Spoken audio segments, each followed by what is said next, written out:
ಗುಡಿಬಂಡೆ ಪಟ್ಟಣದಲ್ಲಿ ಸಾರಿಗೆ ಘಟಕ ಸ್ಥಾಪಿಸುವಂತೆ ಆಗ್ರಹಿಸಿ ಸಾರಿಗೆ ಘಟಕ ಹೋರಾಟ ಸಮಿತಿ ಹಾಗೂ ವಿವಿಧ ಸಂಘಟನೆಗಳ ನೇತೃತ್ವದಲ್ಲಿ ನಡೆದ ಗುಡಿಬಂಡೆ ಬಂದ್ಗೆ ತಾಲೂಕು ವಕೀಲರ ಸಂಘ ಬೆಂಬಲವನ್ನ ವ್ಯಕ್ತಪಡಿಸಿತು.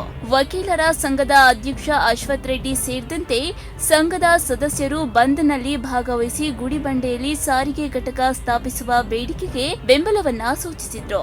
ಸಾರ್ವಜನಿಕರ ಬಹುದಿನಗಳ ಬೇಡಿಕೆಯಾಗಿರುವ ಸಾರಿಗೆ ಘಟಕ ಸ್ಥಾಪನೆಗೆ ಸರ್ಕಾರ ಹಾಗೂ ಸಂಬಂಧಪಟ್ಟ ಅಧಿಕಾರಿಗಳು ಶೀಘ್ರ ಕ್ರಮ ಕೈಗೊಳ್ಳಬೇಕು ಎಂದು ಅವರು ಒತ್ತಾಯಿಸಿದರು. ಗುಡಿಬಂಡೆ ಪಟ್ಟಣ ಹಾಗೂ ತಾಲೂಕಿನ ಗ್ರಾಮೀಣ ಪ್ರದೇಶಗಳ ಜನರಿಗೆ ಸಮರ್ಪಕ ಸಾರಿಗೆ ವ್ಯವಸ್ಥೆ ಅಗತ್ಯವಿದ್ದು, ಸಾರಿಗೆ ಘಟಕ ಸ್ಥಾಪನೆಯಾದರೆ ವಿವಿಧ ಗ್ರಾಮಗಳಿಗೆ ಹೆಚ್ಚಿನ ಬಸ್ಗಳ ಸಂಚಾರಕ್ಕೆ ಅನುಕೂಲವಾಗಲಿದೆ. ವಿದ್ಯಾರ್ಥಿಗಳು, ಉದ್ಯೋಗಿಗಳು, ರೈತರು ಹಾಗೂ ಸಾರ್ವಜನಿಕರ ಸಂಚಾರಕ್ಕೆ ಇದರಿಂದ ಹೆಚ್ಚಿನ ಅನುಕೂಲವಾಗಲಿದೆ ಎಂದು ವಕೀಲರ ಸಂಘದ ಅಧ್ಯಕ್ಷ ಅಶ್ವಥ್ ರೆಡ್ಡಿ ಅಭಿಪ್ರಾಯಪಟ್ಟರು. ಬಸ್ ಘಟಕಕ್ಕೆ ಸಂಬಂಧಪಟ್ಟಂತೆ ಈಗಾಗಲೇ 10 ಎಕರೆ ಜಮೀನನ್ನ ಏನು ನಿಗದಿಪಡಿಸಿದ್ದಾರೆ. ಜಮೀನು ಇದೆ, ಆದರೆ ಒಂದು ಘಟಕನ ಸ್ಥಾಪನೆ ಮಾಡಲಿಕ್ಕೆ ಮೀನಾಮೇಷ ಎಣಿಸ್ತಾ ಇದ್ದಾರೆ. ಅದಕ್ಕೆ ಸಂಬಂಧಪಟ್ಟ ಮಂತ್ರಿಗಳು ಬರಲಿ, ಯಾಕೆಂದರೆ ಇವಾಗ ನಮ್ಮ ಜಿಲ್ಲಾ ಉಸ್ತುವಾರಿ ಸಚಿವರು ಕೂಡ ಅವರೇ ಆಗಿದ್ದಾರೆ. ಇಂಥದ್ರ ಬಗ್ಗೆ ಅವರು ಯಾವುದೇ ರೀತಿಯಾಗಿ ತಲೆ ಕೆಡಿಸ್ಕೊಳ್ತಾ ಇಲ್ಲ. ಅದಕ್ಕೆ ನಾವೆಲ್ಲ ಕೂಡ ಇದೇ ರೀತಿಯಾಗಿ ಮುಂದಿನ ದಿನಗಳು ಕೂಡ ನಾವು ಹೋರಾಟ ಮಾಡೋಣ.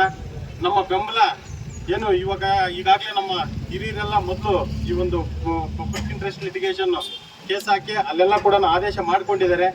ಅಂತ ಒಂದು ಅಧಿಕಾರಿಗಳನ್ನ ಅವಾಗ ಒಪ್ಕೊಂಡಿದ್ದಾರೆ. ಅವ್ರು ನಾವು ಬಸ್ ಡಿಪೋ ಮಾಡ್ಕೊಳ್ತೀವಿ ಅಂತ ಹೇಳ್ಬಿಟ್ಟು ನಮಗೆ ಒಂದು ರಾಜಿ ಅರ್ಜಿಯನ್ನು ಮಾಡಿಬಿಟ್ಟು ನಾವು ಬಸ್ ಡಿಪೋ ಮಾಡ್ತೀವಿ ಅಂತ ಹೇಳ್ಬಿಟ್ಟು ಆ ಒಂದು ಏನು ಹಿಂದೆ ಆಗಿರುವಂತ ಒಂದು ತೀರ್ಪು ಏನಿದೆ ಅದನ್ನು ಕೈಗೆತ್ಕೊಂಡು ಈಗ ಮತ್ತೆ ಇನ್ನೊಂದು ಏನು ನಾವು ಪಬ್ಲಿಕ್ ಇಂಟ್ರೆಸ್ಟ್ ಲಿಟಿಗೇಷನ್ ದಾವೆಯನ್ನು ದಾಖಲಿಸೋದ್ರ ಮೂಲಕ ನಿಮ್ಗೆಲ್ಲ ನಮ್ಮ ಸಾರ್ವಜನಿಕ ಬಂಧುಗಳಿಗೆಲ್ಲ ಕೂಡ ನಾವು ಸರ್ಕಾರ ನೀಡ್ತೀವಿ. ಅದೇ ರೀತಿಯಾಗಿ ಈ ಒಂದು ಬಸ್ ಡಿಪೋ ಆಗೋ ತನಕ ನಾವೆಲ್ಲ ಕೂಡ ಹೆಚ್ಚಿನ ಸಂಖ್ಯೆಯಲ್ಲಿ ಭಾಗವಹಿಸಿ ನಾವು, ಯಾಕೆಂತ ಹೇಳಿದ್ರೆ ಇಲ್ಲಿ ಸುಮಾರು ಹಿಂದುಳಿದ ಒಂದು ತಾಲೂಕಾಗಿದೆ. ಇದನ್ನ ನಾವು ಇದೇ ತರ ಮುಂದೆ, ಯಾಕೆಂದ್ರೆ ನಾವು ಒಂದು ಪಟ್ಟಣ ಯಾವ್ದಾದ್ರು ಬೆಳಿಬೇಕಂದ್ರೆ ಇವಾಗ ಬಾಗೇಪಲ್ಲಿ ಎಷ್ಟು ನಾವು ಮೊದಲು ಚಿಕ್ಕ ಮಕ್ಕಳಿದ್ದಾಗ ಸುಮಾರು ಕಡಿಮೆ ಜನಸಂಖ್ಯೆ ಇತ್ತು, ಕಡಿಮೆ ಅಲ್ಲಿತ್ತು. ಇವಾಗ ಬಾಗೇಪಲ್ಲಿಯಲ್ಲಿ ಎಷ್ಟು ಜನ ಓಡಾಡ್ತಾರೆ, ಒಂದೊಂದು ಸರ್ಕಲ್ ಇರೋಷ್ಟು ಜನ ನಮ್ಮ ಗುಡಿಬಂಡೆಯಲ್ಲಿಲ್ಲ. ಇದು ಬೆಳಿಬೇಕಂದ್ರೆ ಯಾವ ತರ ಬೆಳೀತದೆ? ಜನಸಂಖ್ಯೆ ಯಾವತ್ತಿದ್ರೂ ಕೂಡ ಇಲ್ಲಿ ವ್ಯವಸ್ಥಿತವಾದ ಒಂದು ಸಾರಿಗೆ ಸೌಲಭ್ಯಗಳಿದ್ರೆ ಮಾತ್ರ ಬಂದು ಜನ ಓಡಾಡಿ ವ್ಯಾಪಾರ ವಹಿವಾಟು ಎಲ್ಲ ನಡೆಯೋದಕ್ಕೆ ಇದಾಗ್ತದೆ. ಸಾರಿಗೆ ಘಟಕ ಸ್ಥಾಪನೆಗೆ ಸಂಬಂಧಿಸಿದಂತೆ ಸರ್ಕಾರ ಸೂಕ್ತ ಕ್ರಮ ಕೈಗೊಳ್ಳದಿದ್ದರೆ ಸಾರ್ವಜನಿಕ ಹಿತಾಸಕ್ತಿಯ ಅರ್ಜಿ ಸಲ್ಲಿಸಿ ಕಾನೂನು ಹೋರಾಟ ನಡೆಸುವುದಾಗಿ ವಕೀಲರ ಸಂಘದ ವತಿಯಿಂದ ತಿಳಿಸಲಾಯಿತು.